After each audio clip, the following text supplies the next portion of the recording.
Bang Atta, tadi sudah dijelaskan oleh LPSK, alasan LPSK tidak memberikan perlindungan kepada AG.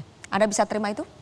Ya, kita menghormati itu pasti, Bang. Cuma memang ada beberapa hal yang kami harapkan LPSK bisa lebih menggali, terutama untuk tadi Bang Edwin bilang tidak ada inisiatif dari AG untuk membuka fakta sebenarnya. Di awal itu dari BAP di Polsek ke Polres, akhirnya AG terbuka untuk menyampaikan apa kejadian sebenarnya, kan di situ perannya AG juga. Dan untuk sisanya banyak yang teknis, nanti kami nggak bisa uraikan di sini. Terkait perekaman juga sebenarnya sudah clear, Bang. Sebenarnya bukan AG berniat merekam, dan untuk niat bantu korban juga ya, itu memang debatable lagi, Bang, karena satu dan lain hal. Tapi intinya kami menghormati putusan LPSK. Tapi kenapa AG membutuhkan perlindungan LPSK? Awalnya itu masih pada saat saksi kita ajukan. Jadi tanggal 28 Februari. Dan statusnya masih saksi, jadi kita waktu itu kepada siapapun yang menjadi hak anak ini kita ajukan.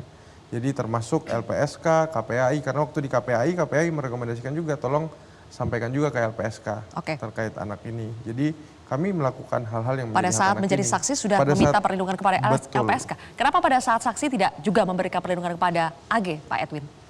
Kan masih proses permohonan. Jadi 28 Februari kami bertemu AG 1 hari kemudian, tanggal 1 Maret. Ya kan? Di kantor di Polres. Iya.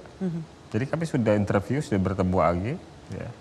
Dan kemudian juga mendalami informasi lainnya, termasuk dari penyidik dan saksi lainnya.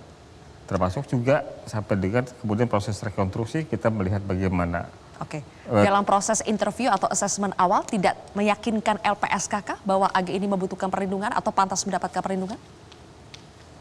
Ya, saya rasa memang seperti pada waktu itu belum terbuka semua. Masih ada yang ditutup-tutupi? Masih ditutupi.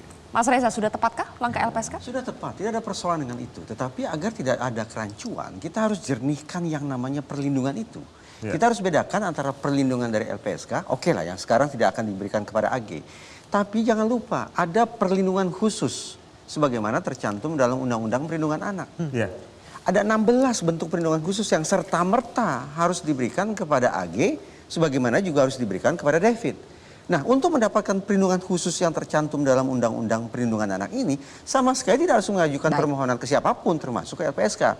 Dan ini unik, kalau misalnya penasihat hukum AG pernah melapor ke KPAI, kemudian KPAI merekomendasikan atau menyarankan jangan lupa lapor LPSK. Menurut saya respon juga tidak tepat. Kenapa tidak tepat? Kalau KPAI baca secara seksama, perlindungan khusus yang dimaksud situ adalah kewajiban dan tanggung jawab yang diberikan kepada siapa? Secara berurutan adalah pemerintah pusat, pemerintah daerah, dan lembaga negara lainnya. LPSK di mana? Lembaga negara lainnya. Alhasil KPAI jangan kemudian merekomendasikan untuk lapor LPSK, tapi justru KPAI harus membantu mengawasi, bahkan mengingatkan pemerintah pusat dan pemerintah daerah untuk sesegera mungkin memberikan perlindungan khusus kepada AG dan juga kepada David. Saya bisa bantu jawab, Sylvia. Sedikit, Pak Edwin. Ya, jadi kami dalam putusan itu pertama menolak, kedua merekomendasikan pendampingan kepada AG oleh Kementerian Perlindungan Perempuan dan Anak. Karena memang itu seperti yang disampaikan Bang Reza itu benar. Jadi undang-undang memang memandatkan negara untuk melindungi anak yang berhadapan dengan hukum. Itu dirasa lebih tepat ya, Pak Edwin ya? Dan itu memang sejak awal koordinasi kami sudah membicarakan hal itu.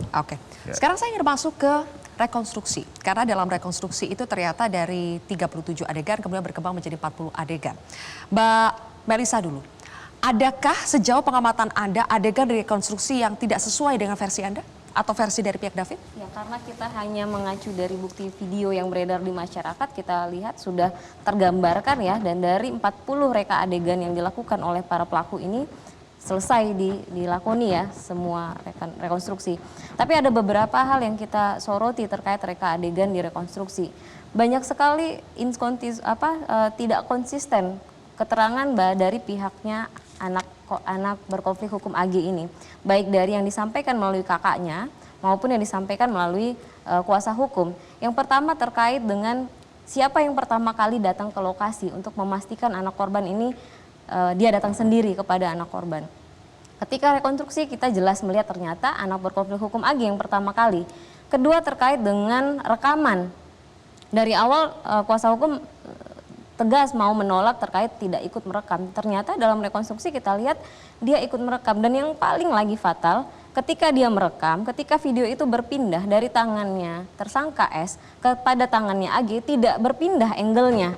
Kalau mereka tidak satu frame dalam melakukan penganiayaan itu terhadap David, frame-nya pasti, angle-nya pasti berubah. Tetapi angle itu tidak berubah sama sekali.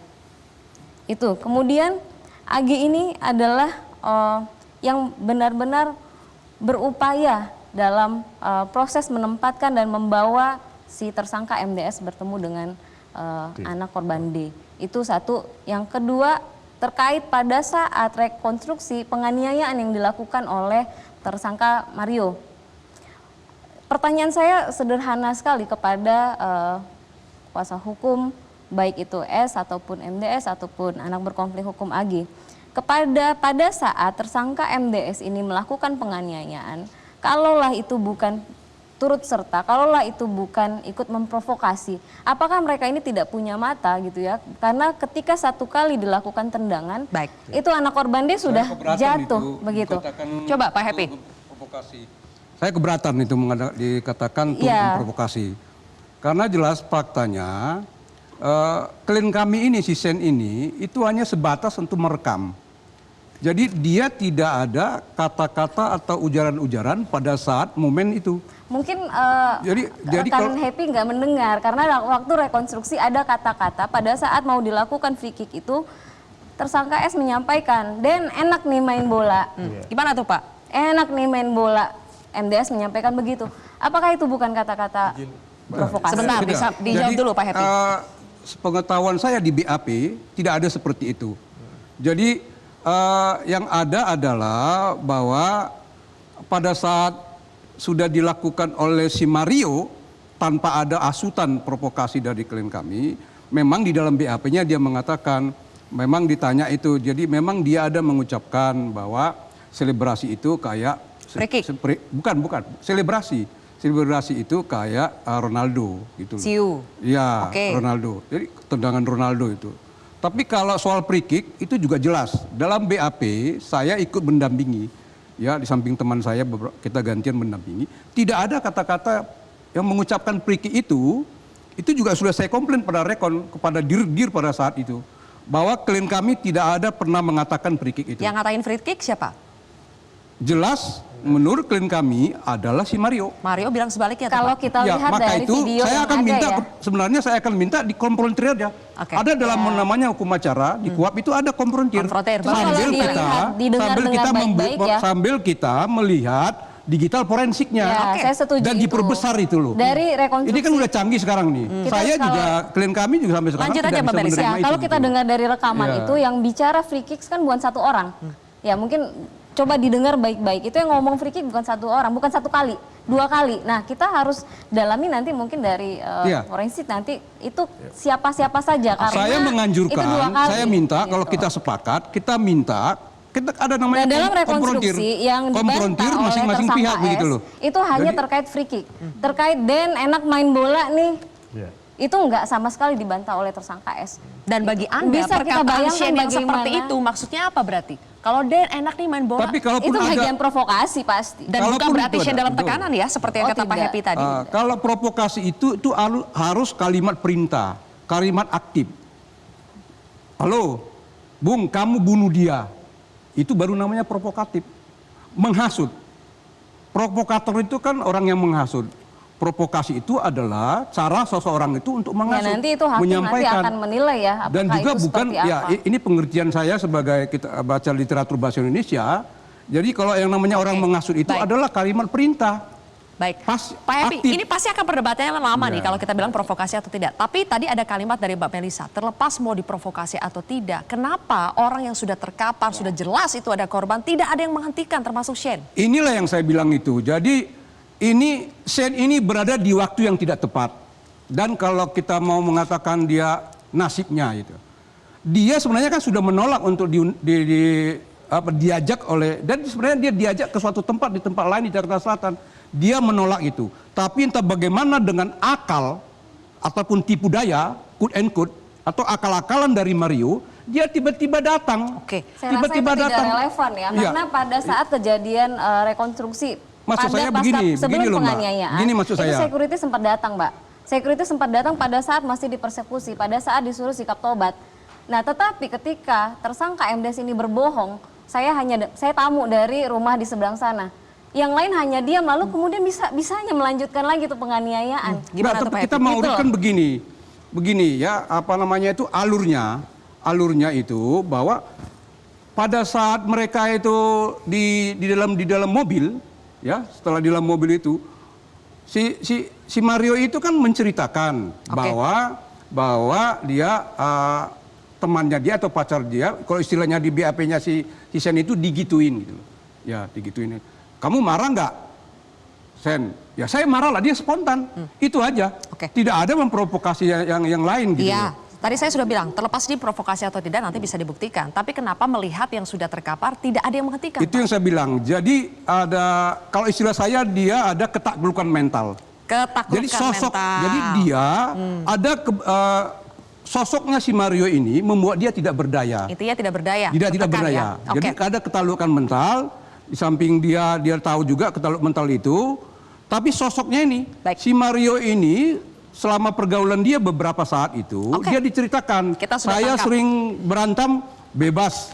Ketakutan mental, tidak berdaya, bisakah itu menjadi alasan Mas Reza untuk tidak menolong, tidak menghentikan perbuatan jahat yang ada di depan matanya? Dejavu dengan kasus Verdi Sambo dan Richard Eliezer, bahwa siapapun yang kemudian mengklaim bahwa saya melakukan atau tidak melakukan sesuatu karena adanya perintah atau larangan dari pihak yang lebih superior, itu diistilahkan sebagai superior order defense, tinggal diuji. Ada 3 tahap pengujiannya. Pertama harus dipastikan terlebih dahulu ada secara nyata tidak perintah ataupun larangan itu. Perintah untuk memukul atau larangan untuk menolong. Ada atau tidak? Itu satu. Kalau memang ada, masuk ke pengujian kedua.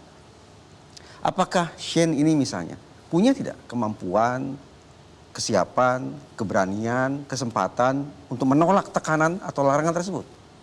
Kalau ternyata tidak ada, baru masuk ke pengujian ketiga. Apa kira-kira resiko yang akan dialami oleh Shane, konsekuensi negatif apa yang akan dia derita seandainya dia bersikukuh untuk menolak tekanan atau melawan tersangka Mario. Kalau ternyata konsekuensinya negatif, diperkirakan negatif, maka saya sudah klaim bahwa Shane melakukan itu karena adanya tekanan yang tidak bisa dielakkan dan bisa mendatangkan resiko yang sedemikian buruk, itu bisa diterima. Tapi kalau Ya, ada... karena begini juga Mbak Silvi. Jadi si Sen ini adalah orangnya polos. Maka itu waktu dia rekonstruksi juga ya kemarin itu juga dia nangis. Dia juga nggak menyangka ini Mas Reza. Oke. Dia nggak menyangka mengapa terjadi seperti ini. Yang Tapi pada saya melihat emosinya si Sen ya ini cukup begini bisa. Mbak Meli. Karena Jadi, dia bisa membantah ya waktu karena pada rekonstruksi. saat dia di mobil, kamu nanti hanya memvideo call. Oke. Kamu nanti Kalau soal kondisi psikologi pada saat kejadian itu kan sekarang lagi diperiksa nih. Shane dengan Mario lagi diperiksa, Pak Happy. Jadi kita nanti tunggu ya seperti apa hasilnya. Apakah itu bisa membuktikan bahwa Shane ada dalam kondisi psikologis yang tidak bisa menolak ketika kejadian itu terjadi atau tidak. Nanti sedang diperiksa oleh Apsifor. Nanti di segmen terakhir, Bapak Ibu sekalian saya akan berikan kesempatan lagi terutama untuk Bang Atta karena pasti sudah banyak catatannya ya. Dari tadi AG sudah disebut ini itu, silakan nanti ditanggapi. Kita akan bahas lebih jauh pemirsa di segmen terakhir, tetaplah di Kontroversi.